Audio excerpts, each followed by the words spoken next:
I do love a pot pie.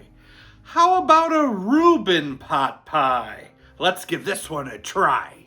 Grab a pan. Let's heat up 2 tablespoons of butter over medium heat. We're going to saute a cut up onion until soft.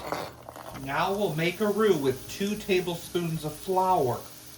After a minute, we're going to slowly mix in a cup of milk until thickened. To that, we're going to add a can of corned beef hash. I'm adding about a half a can of sauerkraut. We need some Swiss shredded cheese in there. I found this cheddar Swiss Gruyere mix that I'll be adding.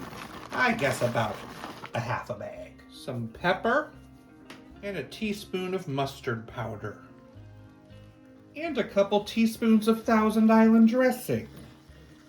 Let's stir that all together and allow it to heat up a bit.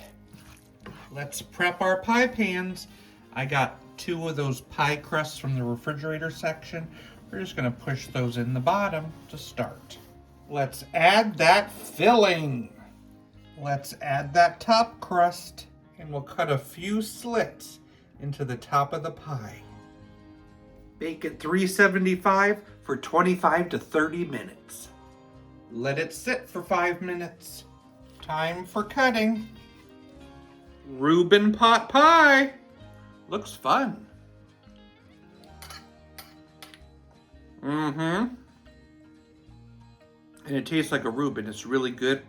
Love that tang of the sauerkraut and that corned beef hash, and the mustard in there is really great. It's a fun pot pie. I think I'd give it a 7.4 out of 10. What do you get when your dog makes breakfast? Poached eggs.